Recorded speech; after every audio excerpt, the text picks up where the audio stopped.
When I was the general manager at the Shake Shack, the first Shake Shack in Madison Square Park, that was so insane because there was so much atomized beef fat and fryer fat just in the air that you could feel it sitting on your eyelashes. I would wash my hair pretty much every day. I'm Priya Anand, and we are Spiraling. We talk about curly hair, learn more about our culture, from our personal identity to how the world sees us. Anyone who's watched food videos on the internet knows Carla Lalli. She's written award-winning and best-selling cookbooks, including That Sounds So Good and Where Cooking Begins. Her next cookbook comes out later this year. She's also the former food director for Bon Appetit, where she became a YouTube star. She eventually had her own channel too. Carla started her career in food service, though. Professional cooking is a sport, and just like any other sport, it comes with its own physical demands and constraints that influence how you show up every day.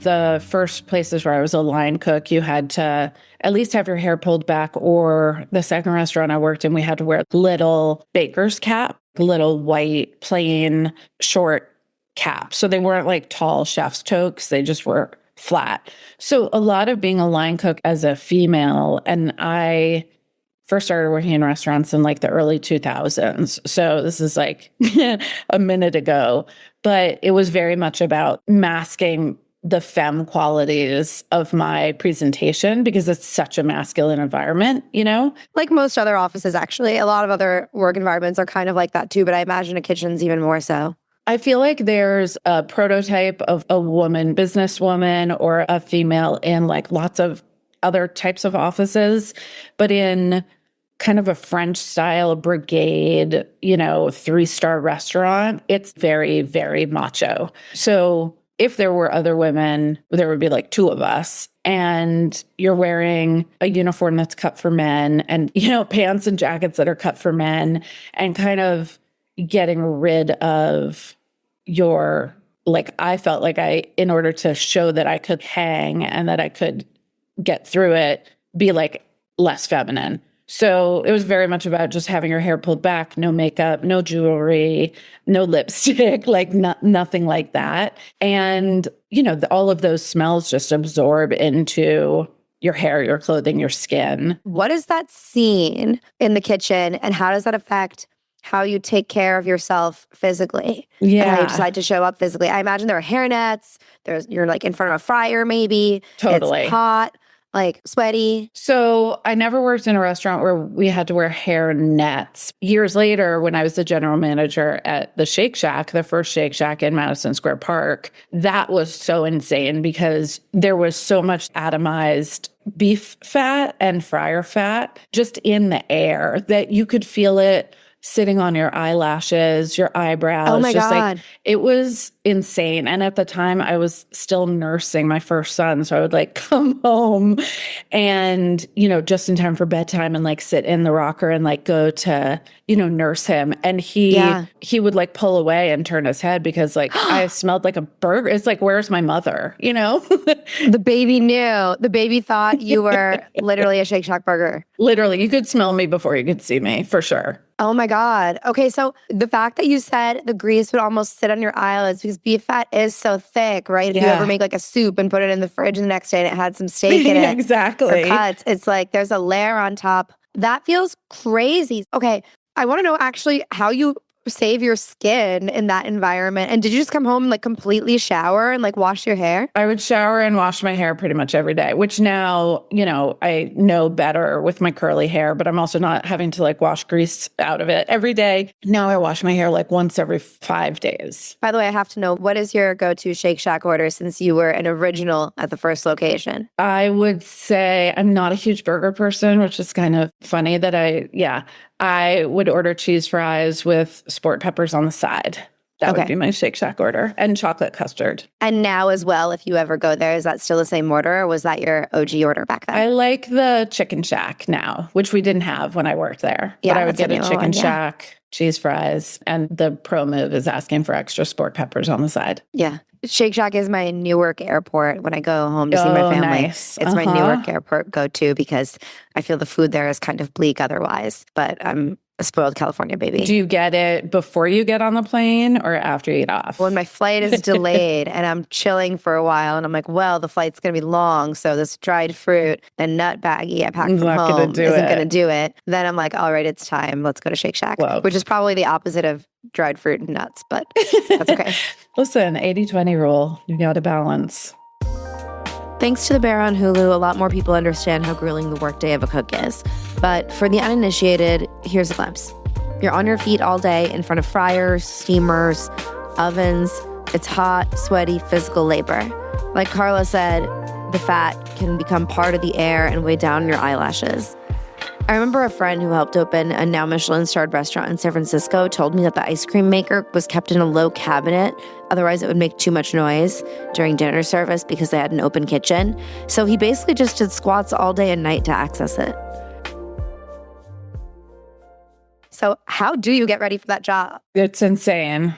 I just didn't have any nice things. I didn't wear anything to work that I couldn't throw into a washing machine. I just wore cotton and jeans. What did you do to like your face and your hair every day? That's a really good question. I wore very little makeup back then, and I don't remember really thinking about something preventative. I don't even know what it would be, honestly. I did wear a baseball cap that was like part of the Shake Shack uniform. So I would put on a baseball cap a lot of times, which would protect to a certain extent. You have to pull your hair back if you work in any kind of food service. So it was just in a ponytail every day. Yeah. And then rinse, repeat when you get home, like literally rinse, repeat. 100%. I washed my hair. I had to. Otherwise, my bed would have smelled like a burger. What was maybe it was Shake Shack, but I'm curious, is there a kitchen you worked in where it was like, this is the most affecting me physically environment of all the kitchens I've been in, right? Like, was it that atomized beef that like you felt it weighing down your eyelashes? Or was it somewhere else in a French kitchen where you'd come home and feel like, I'm going to vomit if I smell more chocolate on my own body? Yeah, I think probably my second job, which was at a restaurant called Union Pacific, because we worked 12 to 14-hour days. And so physically, it was a very long marathon every single day of sustained physical work, just being on my feet. You never sat down, did not sit down to eat, did not stop until the end of the night. So really physically taxing, and I didn't eat very much because we were like so busy. So that's like another irony of working in those kinds of kitchens. You're surrounded by food, you're touching food constantly, but you're like not eating it, or like eating a scrap off the edge of your cutting board. So that was like a very skinny phase for me. I just never felt like cooking at home. So it was a long time before like I cooked for pleasure for myself again, because the work is like, the cooking is almost like sport. It's like, it's not about a pleasurable, I loved that job, but it's a very different kind of cooking. So yeah, you're tasting things, but you're not really eating. And if you're on your feet for that long, you're burning a lot of calories. So that, and then the stress of that job, I think was had the most impact on me physically, emotionally, and then like stress, it does manifest as like a physical thing too. Eventually, Carla started filming at the Bon Appetit Test Kitchen. Her videos on how to make banana bread, beans, and sheet pan pizza have millions of views each. It's funny because that was the first time making videos, cooking videos. That was my first time doing that. But also we were encouraged to kind of just show up to camera like the way that we would show up at work. And it's not a food service environment. So you could have your hair down, so there were lots of videos where my hair is down. And the early videos, we would get a lot of comments from people being like, you should have your hair pulled back and you shouldn't be wearing jewelry. And people who were watching were very like narking on us for not kind of being dressed as. When you're cooking in your house? Well, this was more like in the Bon Appetit test kitchen. But still, it was like this perception that a chef who's on screen should be dressed as a chef, which I guess is like early Food Network energy, like Mario and Too Hot Tamales, like they did wear chef's coats and like have ponytails, but we were just showing up in like what we wore at work that day and maybe an apron. So that was sort of freeing in a way. Like I can cook and have my hair down. It is like we are talking to home cooks. That's normal. Yeah. Our hair is influenced by both genetics and hormones. So a lot of people find in life when their hormones change, whether that's during childhood, when they hit puberty, or later during menopause or after chemotherapy, their hair changes too. If you listened to our last episode, you heard about the ancient Greeks and Romans' obsession with curly hair from Janet Stevens, a hairdresser turned hair archaeologist. Her hair only recently became curly too, thanks to menopause. Carla said she just woke up one day and suddenly her hair seemed curly. So I think I was around 12 or 13, and I can remember all of a sudden having curly hair. And I used to take a shower at night and go to bed with it wet, and then in the morning it would just be dry and wavy. And that's what I remember the most, is sort of waking up in the morning and having these curls that were, kind of standing up and trying to brush it back into a really tight ponytail to make it straight again. Because I just didn't know how to take care of my curly hair. And I would say that was true until it's still true, I would say. Did you feel a change to your sense of self? I did, just because I felt like, I didn't know who I looked like when I looked in the mirror. And it was, I really had like very ringlety, separated curls that were, it wasn't like a soft wave and it wasn't like a loose curl. It was just like a head full of ringlets. And for a long time, every time I got my hair cut, they would want to straighten it at the end, So they would like cut my hair wet and then they would straighten it. And then there's a moment, years later, from being a teenager to probably being in my 20s and having my hair cut and straightened and then looking in the mirror and being like, oh, I don't recognize that person. Yeah. I feel that way when people used to straighten my hair when I was younger too. I'd feel that way too. I look it was a huge shock to the system. It's like, who am I? It's like it's very Jennifer Aniston Friends vibes. And like that, I really don't feel like myself. And I never blow dry my hair. Yeah. I have two sons who, one of them had really curly hair from when he was little, just amazing, like beautiful angel curls. And my other one had stick straight hair, and his has done the same thing. So when he hit puberty, all of a sudden he got these waves and now he has ringlets. And he's like, he's so psyched because he's just like, his whole life, I had curly hair, his brother had curly hair. So his whole life he felt like he had this like flat hair. And he was like, Mom, check it out. Like my curls are curling. That's so cute. Yeah. And now I'm like giving him all the curly hair tips that I've like learned, but I didn't know them when I was 16. He's a teen. Yeah, he's 16. Yeah. Okay, so he's in this generation where actually they love this like broccoli cut, as they call it, right? You're Italian, right? Mm-hmm. Yeah. Italians have gorgeous curly hair. Thank you. Definitely got my mom's side of the family, the Danese side. Like she has incredible hair. Her brothers had incredible hair.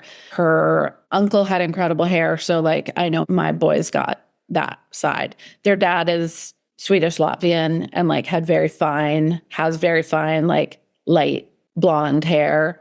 And the guys got my coloring and my curls.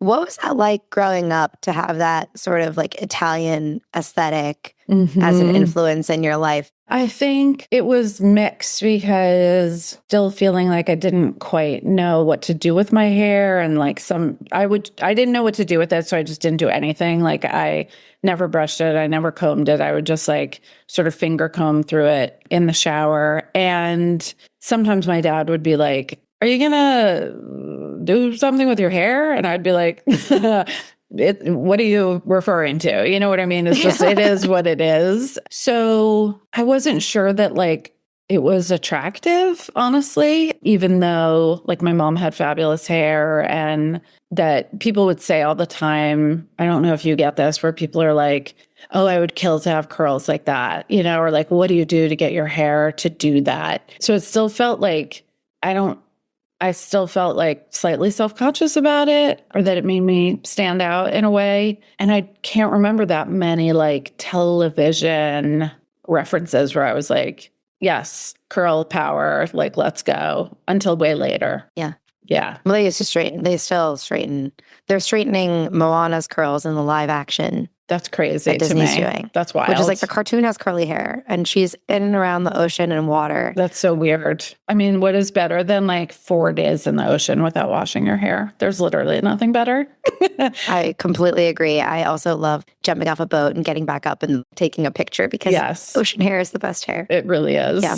I was growing up in the 80s, which was like, when I look back on it now, it was a very intense diet culture, perfectionism, supermodel, you know, era. And it was very intense we were marketed I mean, we were just murdered by the marketing. And there was no like body hair positivity.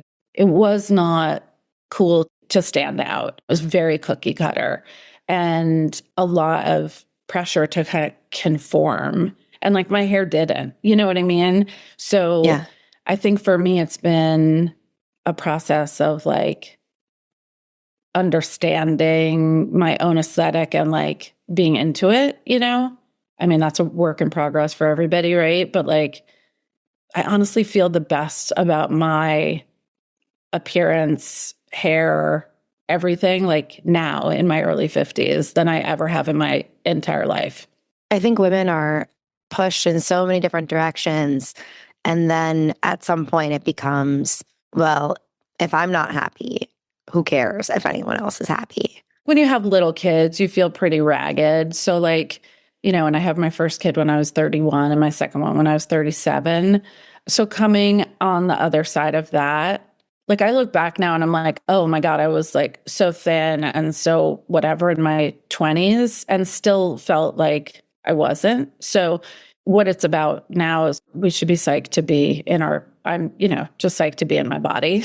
But I think I got divorced a couple of years ago and definitely felt like I had a whole other awakening as like a human being again, you know, and being like a little bit Samson-ish with my hair, like it's my power, you know? I mean, all the like Greek gods and stuff, they have those like waves. Even in like the marble statues, they have those like curlicues, you know? Who is your curly hair icon? Lightning round. Oh my gosh. You know what? It's all three. It's Cher and Michelle Pfeiffer and Susan Sarandon in Witches of Eastwick. They have the best hair. Okay, I've never seen the movie, oh my but God. now I'll have curly to. They're bangs all curly in it. And Cher, Really? also Cher in Moonstruck is a curly hair icon. And then Madonna, Ray of Light is another like haircut reference photo that I've brought to many haircuts. Yeah. Okay, good to know. Good to know. Witches of Eastwick is incredible. You should see it. Well, I was going to ask next, who's your favorite curly film or TV character, but we just got 3. But if there's another one you want to throw in. Carrie Russell, I think, iconic curly-haired person. And Andie MacDowell also was like in movies and TV, and she had curly hair.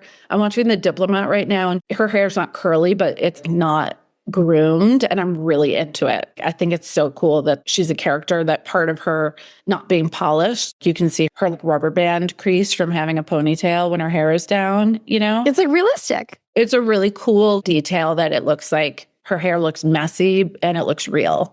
Yeah, I actually think that Hollywood is really largely to blame for the fact that people have all these weird perceptions around what is like quote unquote okay or not okay for like obviously beauty across the board, but also for curly hair. Yeah. Because these like perfect wand ringlets that they create, like real people don't look that way, right? Just like how real people don't look anything like what you see in the movies across the board.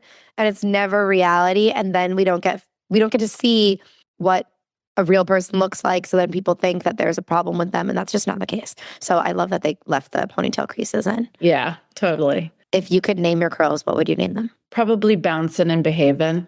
Which is like another 80s hair commercial for Bouncin' and Behavin' hair. It was this shampoo. So yeah, they would be Bouncin' on the left side and Behavin' on the right. I did not know that was a brand.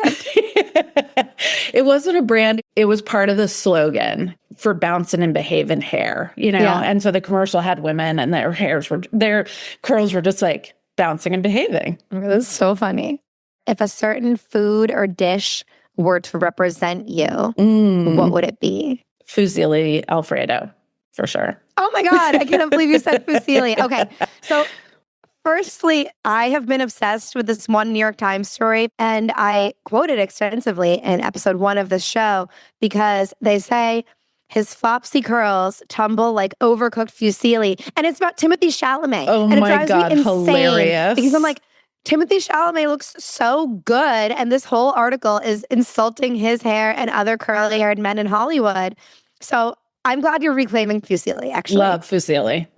Fave. And properly cooked, never overcooked from you. 100%. It's what my mom used to make. It's in my next book, actually, which is going to be out in September. Yeah. So she used to make Alfredo on Saturday nights, and I always wanted it with fusilli. And so I wrote an essay about that memory and a recipe for it in my next book. That is beautiful. And I was actually going to ask if there's a recipe out for it yet, if you've ever put it up. So I'm excited for the next book. For sure. What are you spiraling about? Oh my God. I'm spiraling about New Year's right now. So when this comes out, everything will have happened and it'll be fine. But like New Year's Eve plans. It's literally tomorrow. We're recording it tomorrow. I have a plan, but the last 24 hours were just like high cortisol stress about what was the plan. Are you hosting? No, but at one moment I was like, I'll host. And then I just went to bed and woke up the next morning and was like, am I doing this? And then backed out. And that wasn't great to the people who've been invited. So just, yeah, it's been a bit of a spiral. But no, overall, I could spiral about anything at any time. But right now I'm actually looking forward to like my book coming out in 2026 because all I did in 2025 was write and you can't share any of it. So yeah, I'm actually stoked for like getting closer to that because it's like feels more real, you know? You don't have a title yet, right? That you've released? I do, but I haven't announced it yet and I'm going to announce it. I'm going to announce it on Substack first. So, but I'll let you know when I do. Oh, I'm so excited. Thank you. What's one thing you want to, and this was maybe partly answered in this, you said not spiraling about, the book anymore, but what's one thing you want to stop spiraling about in 2026? This is like a lifelong thing, but to stop spiraling about what you think people are saying about you. I'm sure everyone's going to identify with that one. Yeah. Like it doesn't concern you. Stop thinking about it. I often feel that it doesn't really matter because what people say is a reflection of them, not of you. Exactly. Yeah. And then last lightning round question. Spiraling often gets a negative connotation, but we've discussed so many fun spiral-shaped things here, like fusilli and curly hair.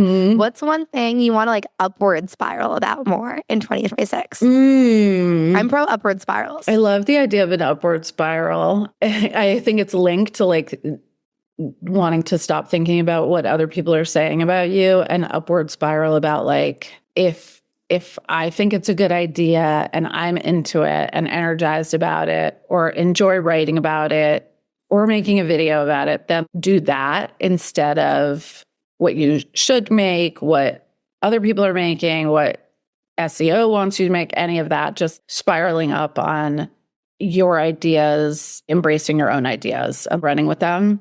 And like, I'm spiraling up on like being cool is overrated. And there's actually like something so exciting that happens when you are not even trying to be cool anymore. Wait, I think you're so cool. Do you think you're not cool for some reason? I feel like half the internet would agree with me that you're so cool. And the other half, like, do we even care about what most of the internet thinks that's anymore? The thing. It's so much garbage, right? And toxic. Yeah. And if you like, don't try to make this the coolest thing ever because it's not going to be, period. So just like leaning into it might not be cool, and that's actually cool. Do you know what I mean? I do get a lot of like, you're my cool aunt, which it used to bother me when we were like first doing the test kitchen stuff, and having like an online presence was like, no one was prepared for it. We had no idea what was going on. And people would be like, you're like my cool aunt, you're like my cool mom. And I was like, I don't want to be the mom. But now when people say it, I'm like, I like love it. Or when people are like, would you adopt me? You're my like cool mom, will you adopt me? And I'm like, always, everyone is adopted. Yeah. Yeah. You might regret feeding all those people then, but I'm sure they'd be very happy. They have to cook for themselves like my children do. Fusilli Alfredo for everybody. Forever. Forever.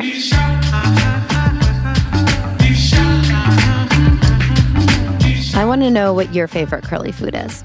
Email me at priya@wearespiraling.com. That's PRIYA.